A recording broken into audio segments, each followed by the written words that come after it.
Welcome back to Fulfilled Female Entrepreneur. My name is Cassandra Rosa. I am your host and am an intuitive life coach and healer and business coach. And the mission of this podcast is to help you to create a fulfilling life and business. Today, I'm really excited to be joined by Holly Denton, and she's going to be talking about building self-worth. So I want to start this podcast off by thanking you so much, Holly, for coming on. I'm really excited to learn about you and your story and your journey and us talking about self-worth today. Thank you for having me. I'm excited to be here. Yeah, so I'm excited to introduce you to Holly. She's a qualified social worker with over 10 years of experience helping people overcome life challenges and live their fullest potential. She is now embarked on her career as a life coach and trauma-informed breathwork mentor to further her passion for helping individuals dismantle the structures of who they think they are and get to know a deeper sense of worthiness and realize their full potential. She has made it her life's mission to utilize her coaching and transformational breathwork to raise human consciousness and have a strong belief in the power of heart-centered leadership in changing the social landscape of the future. When she's not working on her mission, she's practicing what she preaches, takes lots of time to breathe and embody her highest vision, as well as spending time with her loved ones and 3 dogs, Hugo, Mishi and Yumi. Amazing. So good. And she has a free gift for you all. The link's going to be in the show notes or in the description of this video for a morning manifestation breathwork practice. I love this. I love how you've made the shift, Holly, from a social worker and being a life coach and embodying the whole concept of breath work. That's such a powerful modality. Yeah, absolutely. When hearing you read it all out, I'm like, whoa, that's a big mission. Yeah, it's huge. Like, I feel it. I feel the energy building. So yeah, we're not holding back here. yeah, so good. So this podcast is called Fulfilled Femme Entrepreneur. So I always love to ask the guests what fulfillment means to you. I love that question. I guess, yeah, for me, fulfillment really has evolved sort of like along with my life path. But in this point in time, it's really knowing that I can wake up every single day and I am living in alignment to my values and what's on my heart, and knowing that I can really pursue my dreams and do it my way. And I suppose like that's just been such a important shift for me, because all my life I've sort of like ticked the right boxes, like go to school, go to uni, like get a good job, and I never felt fulfilled. Even though I was doing the things that society and family tells you should do. And I always had these bigger dreams, and it's only really since I've been able to back myself more, get in touch with, the worthiness of my path and my dreams, that I'm starting to realize what true fulfillment is. And so it's not really like, for me, fulfillment isn't an outside job. It's more of an inside job. And yeah, I would say it's just being connected to my purpose and waking up every day and slowly, getting to do more and more and more of that. I love that. And I resonate with that so much. I actually, in my book, I wrote a lot about a similar journey that I experienced of checking off all the boxes of what society tells you to do, what your family tells you to do, but how often when you walk that path, fulfillment can be missing, that deeper purpose, that deep inner work. So I love how you mentioned that, and I can resonate with that 100%. And do you want to share a little bit about your journey? Like I was saying in the bio, how you've transformed from being in social work to now really going deep with breath work and helping people establish their full potential and self-worth. Yeah, absolutely. I would love to share. So I'm from Australia. I was born in Australia, and when I was born with a cleft lip and palate and a missing left eye. So I grew up with like an experience of having a facial disability and just going through a lot of surgeries. Mm, And that really gave me kind of like a different perspective on life from an early age. But what it also did was it sort of inserted this really strong desire to want to help people. mm, And I've always loved being able to be of service and help people through, challenging times in their life. And so that led me on to this very, I suppose, like traditional pathway. I went to university and I didn't know what I wanted to do. I was the first person in sort of like my line of family to even go to uni. And I was there and I was like, what am I going to do? And I went to this talk and they were like, do you love helping people? Yes. And I'm like, and then they're like, do you love like, like helping people navigate like challenges and suppressing systems and cutting through red tape and advocating for social justice? And I'm like, yes, yes, yes, that's me. And they're like, become a social worker. And I was like, okay, cool. And so I went to uni for 4 years and I studied social work and all about like human psychology and social justice and social policy and counseling and all of that. And I loved it. Um, and then I spent the next 10 years in social work in lots of different fields, working in child protection and drug and alcohol addiction and lots of different other areas. But what I found was I was constantly working in these systems where the way that we worked with people was so confined and mm, it was so limited by a lot of structures and really suppressive systems. And that mm, really was challenging for me. mhm, But alongside of that journey, I also realized that I was continuously trying to help people to feel better about myself. mm, And I didn't know that at the time. Like, obviously, I was motivated to help other people, absolutely. But mhm, what I realized before sort of tapping into my own self-worth and my own sort of inward journey was that a lot of us are motivated, I guess, by external factors to feel like worthy or to feel it's kind of like a codependence, like if you're okay, I'll be okay kind of thing. And so mm, I was never happy. I was in these really well-paying jobs and, quote unquote, helping people every day, mhm, but it never felt like expansive enough for me. It never felt fulfilling mm. enough for me. I love Um, yeah, and so then I one day sort of, well, I was always on a bit of a healing journey and I've been through a mhm. few things in my life, and then um one day I discovered breath work. Mhm. And I was like, what is this? I was actually in a coaching container at the time. So yeah, I guess like everyone, your story evolves and you sort of like stumble across something and you're like, that's interesting. What's that? And um I was in a coaching container at the time and she was like, okay, we're going to do a breathwork session. And I was like, what? You mean we're just going to sit here and breathe for half an hour or an hour or whatever it was? And I was like, yeah, okay, I can do that. We all breathe, right?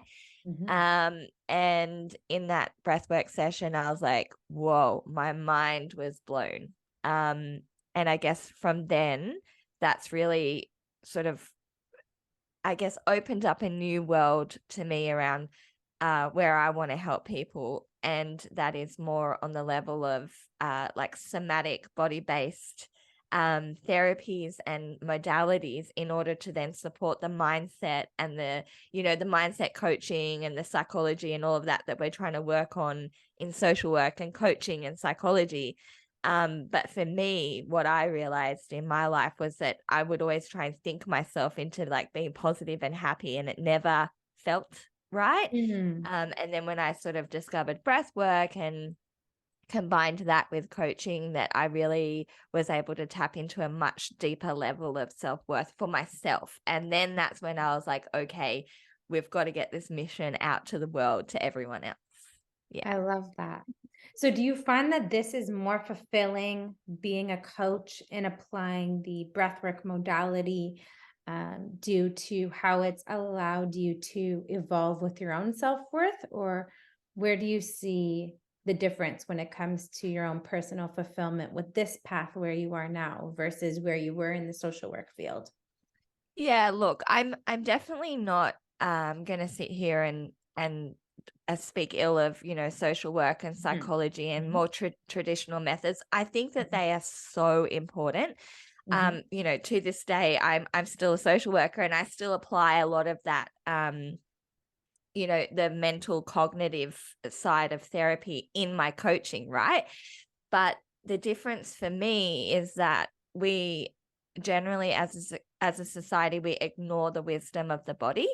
And mhm. so, like trauma, emotions, all of our experiences are actually stored in our bodies. And then 80% of what we're thinking is really unconscious thoughts. And Got it. that's all very much informed by what we're holding on to in our bodies. And so for me, it's like, as a social worker, I was always trying to help people from the level of the mind. Mhm. Um, but what I discovered for myself personally was that when I did a lot of the deeper work in my body, my mindset was able to shift really powerfully, more so than I had experienced before in my life. Wow. Um, yeah, and so I feel like as entrepreneurs, which I know that a lot of your audience are, Mhm, this is a really important shift of where we're moving to, because mhm, it sort of incorporates, like my story sort of incorporates that whole thing of like self-leadership, right? Like you go first and mhm. then you lead people by who you're being, and that embodiment piece of how you're showing up in your life. And I guess like the journey that you've been on, and you do the work first, and then the Yes. people are attracted to that, Mhm. but not by just because what you're saying. It's like because of who you're actually being. And so I guess that's where my journey has taken me, is that the more traditional pathways now are no longer quite aligned with who I am. And so I've moved into the coaching space where I have a lot more freedom. And I feel like there's some really amazing work being done in this space where I can then incorporate breath work and somatic body-based stuff alongside my mindset coaching. Yeah, Yes, I love that. It's like the best of both worlds. that's right. Yeah. So, how would you define self-worth? Oh, yes. I think self-worth is being able to uh really truly, in your body and your mind, know that you are enough Mm, without having to have any external factors for validation. mm, So, like what I was talking about before is like a lot of us are continuously searching outside ourselves for like success or mm. relationships or money or the next goal, right? And Yes. those things aren't bad. Like we can have all those things. It's actually really good to, to have goals and money and resources and wonderful relationships, but they should be a byproduct of you really stepping into your power and knowing that you're enough just as you are. Mhm. Um, and the difference between that is when we're searching for those things to feel good enough about ourselves, it's the energy is not clean. It's like Mhm. quite codependent, right? Yeah. And especially as entrepreneurs and coaches and things like that, we have big missions on our heart. But if we're not coming from a place where we're able to fully resource ourselves first, then we're going to be dependent on all of those external factors, which means that we're not showing up fully for our clients, and we're not able to really tap into our intuition and all Mhm. those amazing creativities and beautiful things that really, I think, make a successful entrepreneur, or even just someone in any field, or as even just women in general showing up as mothers and family members and friends and all of that in their community. You don't even have to be an entrepreneur. It's like when we fill our cup first, when we are able to fully resource ourselves first, we then show up so much more powerfully in our lives. I Yeah. love that. Such a powerful message, especially the part that stood out to me was about the not needing that dependency from the external validation and from the relationships, and just seeing that you are enough, you're more than enough, you have what it takes as you, and not needing to look on the outside for all the validation. And yeah, I love the way that you put that. And everybody, listen, rewind, listen to that again a second time. I know I am going to Yeah. have it land even deeper. So, Yeah. if there's someone that is listening to this and they're like, yeah, I need to work on my self worth, what could be like some warning signs that, hey, like you should make this a priority now for yourself? And by you doing that, you'll help lead by example and help with your business too. That's a really, really great question. Look, I would say that we all need to do it. Hmm. And even if, we think that we're fairly confident, I think that it's an ongoing part of your journey in getting to know yourself um and showing up. So I think that's probably some of the warning signs I would say is like, for me, what it showed up in my life was like I was continuously distracted by trying to find like the next thing. Okay, what's the next thing? What's the next thing? Um and not being able to really just sit with myself and everything that I've achieved, and so I think like being able to really celebrate your successes and really look honestly at where you've come, and looking at those achievements rather than continuously striving for something else. Hmm.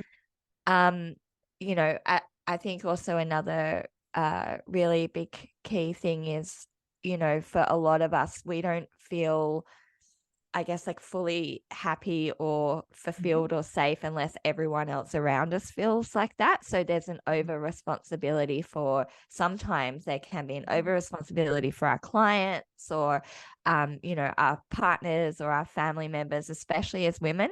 Like we're conditioned, especially nowadays, like we have to be these like fully boss bitches at work, and Yeah. like, we're doing it like the men and hustling and like, achieving all these things. And then we're also meant to be these like really like nurturing, like caring, life givers, like holding our families together. And it's like we've got all these roles that we have to play. But if we're dependent on all of those things to feel enough, then that's also a warning sign, because in actual fact, like, you're enough just because you're alive. Like Yes. I cannot express to your audience enough how powerful they are, like just because they're actually here Hmm. on this earth in this time. And that's getting a little bit woo. But really, like, the fact that you're even here is just such an absolute miracle, and you're part of, this oneness of life. And so all the rest is, if you took away everything else and you were just left with you, like, would you feel complete? Would you feel whole? And it's not saying, like I said before, we should have the beautiful relationships and the success and the money, but really self-worth is about that continuous practice of coming home, to yourself, looking at your how you're what beliefs you're telling yourself, what things you're, at the end of the day, when you're going to sleep at night, are you really telling yourself that you didn't show up well enough, or are you, you know, showing yourself that love and compassion that you would show to your child or your best friend? And I guess asking yourself, like, how would you show up differently in your life if you knew that you were already good enough, smart enough, pretty enough, rich enough? Like, what would you do differently? What would you believe differently about yourself? Because we need people to really be stepping uh, into this space a lot more, especially as women and entrepreneurs, because, like, if if we if we're coming from this place, like, leadership's going to look different. Like, we're going to have money and success and power and influence in the hands of, like, really big hearted, soul aligned people. And I think that that's such an important part of changing, as I say in, my bio, the landscape of you know, helping professions and leadership and all of that. It looks differently. Yeah. 100%. Yeah, it's interesting when you were listing out these examples, it made me reflect. And I did a whole podcast episode about this. So check out the link in the description or the bio about my journey with like self-love and self-worth and really just being satisfied with where you are Yeah. and not having what I call like destination syndrome in my book of, you know, once I achieve this, then I'll be happy. Then I'll be Yeah. happy with myself. Then I'll feel good enough. Then I'll feel successful. And needing that validation from other people, you know, Yeah, because it's a those never are like ending some big journey, right? things. Yeah. Yeah. That's what really stood out to me. So if you can resonate with this and you feel like, okay, I want to work on my self-worth. I want to evolve it this year. It's a priority. You had already shared a beautiful tip with journaling. You know, you had some key prompts that you shared there, but what are a couple other tools that you can share with the audience that they can apply today to focus on their own self-worth and building that for themselves? Yeah, look, I definitely think that you know, like journaling is a really powerful one. Mhm. Um, I guess for me, what happens when you journal, and even with like stream of consciousness writing, like you don't, it's good to have a prompt, but you don't also need it. It's like just allowing yourself, whether it's journaling or, um, you know, like drawing or dancing or like some kind of activity that you can do where you just allow yourself to just let anything out without judging it. And Mm. so for me, like at the start, um, I had a real big issue. Like I had a trouble with journaling because I would then like read back, or even as I was journaling, I was like, this is stupid. What, you know, who are you to say this? What are you writing? Like I would literally judge myself as I was writing. And I was like, you know, so the practice is to try and cultivate more moments in your day where you're able to just express fully in whatever that expression is. And then even if you have to just rip the paper up or not read it again or whatever it is, but I think getting more into those states where you put your favorite song on and just dance around and just like being like allowing yourself to just fully be present, Mhm. and getting to know what that feels like without trying to I guess like design it to look a certain way or like show up to perform in any way. It's like just being in your natural Mhm. flow and Mhm. creativity. So journaling is really helpful for that. Um, I think also, you know, practicing again, like being more in spaces of time where you don't have anything. It's like Mm. just you, and that's really daunting. So like I'm a big advocate for meditation, and even if it's 5 minutes with music on, it's like shutting everything else out and really tapping into you know, what it feels like to be you under all of that stuff, because we don't let ourselves feel that, because quite often sometimes it's very daunting and scary to know, okay, well, if I just sit with myself in silence, like what's going to happen? And so that's why I say you can ease into it. It doesn't have to be like an hour's meditation in silence. It can just be, you know, like dancing to your favorite song or in a bath, like taking a moment to yourself. Um, and starting to come home to that a little bit more without the distractions of everything around you. Um, I think it's also a really cool practice. I mean, I will talk about breath work in 1 minute because I think breath work is like the most amazing thing. But another really cool practice is to like write a letter to yourself. Mhm. Um, and if you're not into writing, you can also do it as like a voice recording. Um, and what I would do with that is you can talk about all the things that you want to achieve, but do it as a future self, like maybe like 6 months ahead or 1 year ahead. And imagine being or like the most worthy, amazing, happy, fulfilled, successful person that you can be, and really feel into that, like get into that emotion in your body, and then write that letter from that space about what you would need to know now about yourself and about your life and how you feel. Because a point on feelings is when we tap into an emotion of an experience, it's so powerful because it really helps to form new beliefs. So a belief is like not just something that we tell ourselves, it has to be backed up by an emotional experience of that.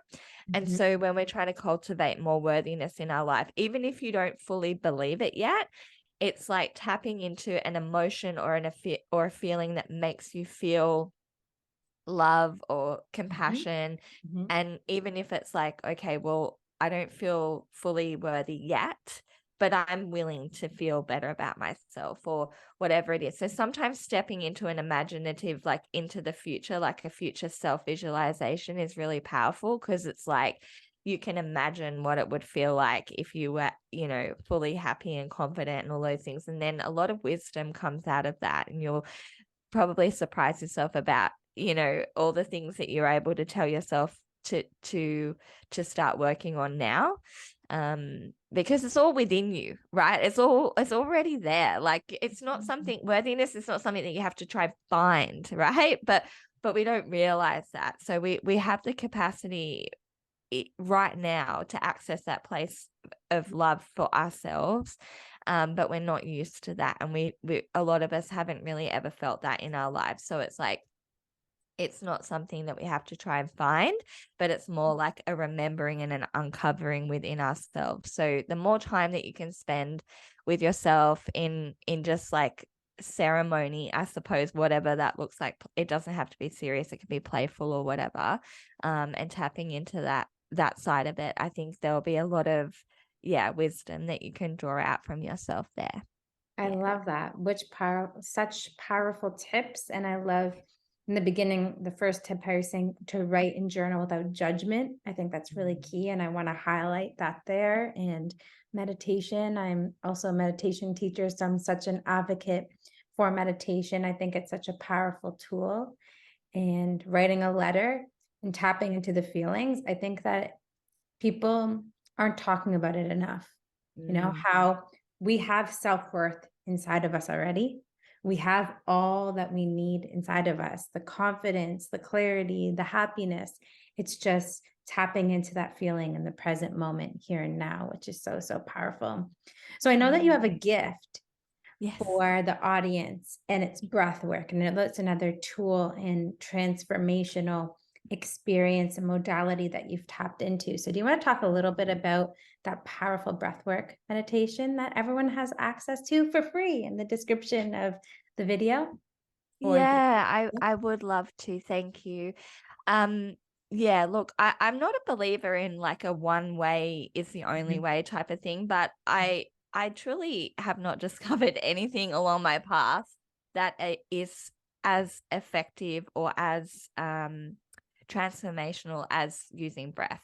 So I do have it's only like a 15-minute morning breathwork routine. Mhm. It's free. It's just something that you can do every morning. It doesn't take a lot of time, and I guide you through how to use your breath, just to really set yourself up for the day. And that's just basically my thank you to anyone who would like to come into my world. So that is available. There is a link on my Instagram bio to download that free breath work. So yeah, definitely go ahead and check that out. But breath work, if you haven't heard of it, is essentially a practice where we use our breath very consciously, and we use it in a particular, there's a few different patterns that we use in the type of breath work that I do. And so we do some shorter sessions, but also some longer sessions where we're breathing very consciously for that whole time. And what it does is it's like, if you have tried to meditate, because I hear so many people like, oh, I've tried, but like I can't meditate. Then this is actually really good for you too, because you're actually actively doing something and you have something to focus on.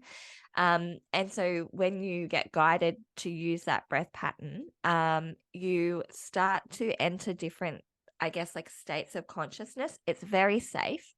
You're in control the whole time, obviously, because you're the one breathing. But what we're doing is we're shifting energy and emotions through the body, and we're tapping into the parasympathetic nervous system, which is the part of our nervous system that is like the rest and the digest part.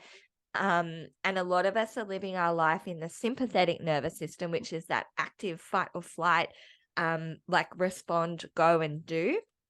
And obviously both parts of the nervous system are very equally important, right? But when we're living in this constant state of stress, we might not even realize it, but a lot of us are programmed into that.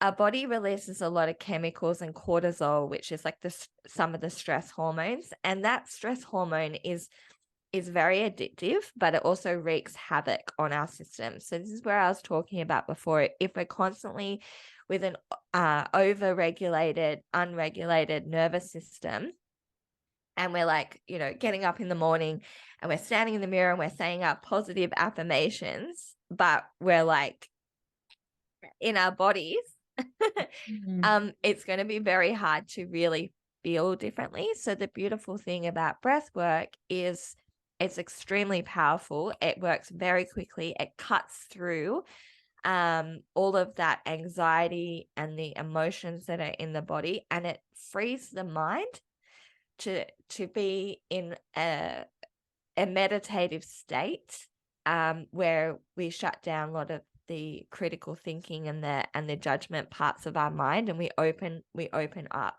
And so through breath work, we're able to really tap into like our intuition, our higher self. We're able to release a lot of stuck energy, which is emotions, right? Energy in motion is what emotions are. But when we're not able to process them, they get stuck and stored in the body. So breath work moves through that. And as I said, it induces different levels of consciousness, which is, again, very safe. But also most people find that very healing, because we're able to, like, when we're going to a meditation, we're able to break out of the limitations of our mind and tap into a very expansive space. And so that what happens then is when we come back to real life, when we come back to life, one, we're not jacked up with anxiety and fear and all the emotions anymore because they've been cleared out. But two, we have more of an expanded awareness of consciousness and what it is, who we are as people, and what life is, I suppose. And one more thing, it is also just a really amazing tool in everyday life when we consciously become aware of our breath and we use some of the breath patterns and the techniques that we use in any moment. Even if you're like in the office and you're about to step into a meeting, like before I came onto this meeting, I did a few minutes of breath, and it just clears out everything. And then like you can just show up really like regulated and calm and in your best self, I suppose. Yeah. I love it. It's such a powerful modality. I got into it last year with a coach of mine, and it was just so transformational. So I Yeah. stand by all that you're saying. And for them to connect with you, I know that you have your Instagram that you shared with me, and you have a podcast of your own. Do you want to talk Yes. a little briefly about the podcast? And I'm excited. I'm going to be a guest on it as well, which is really exciting. So we'll leave a link to that as well. But do you want to talk a little bit about the podcast before we wrap up for today? Yeah, absolutely. My podcast is called Rewriting Reality. And it's all about manifestation and somatic, which is like a body-based, so it's like breathwork, somatic healing, having like a growth mindset and conscious leadership. So it's quite similar to all the things, amazing things that you talk about here. So yeah, I do have a podcast. I do have my Instagram, and alongside my podcast, I am launching a breathwork membership, which is going to be an online membership platform where I offer live breathwork sessions every month on a different topic, and a mini coaching session attached to that, and an opportunity to also have access to some daily recorded breathwork sessions so that you can really start to integrate a practice of your own, as well as have a few opportunities every month to go into some deeper sessions, supported and guided by me, with some opportunity for some coaching, like journaling and other tools that I can offer as well, every month according to that theme. So we'll be covering lots of themes like worthiness and self-love and manifestation and tapping into your power and all of those things. So that's going to be really, really exciting as well. So all that information will be shared on my Instagram and my podcast. So they're probably the two places to come check it out. Amazing. Well, thank you so much for sharing your journey with us and all of your tips and tricks. It's been such a pleasure to hear about your story. So thank you, thank you, thank you. Thank you for having me. I'm just, it's such an honor always to have these conversations. So I really appreciate it.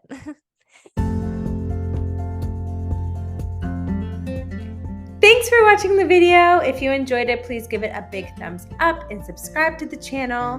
Hit the notification bell so you'll be notified every time I'll upload a new video on Thursday. See you in the next one. Bye.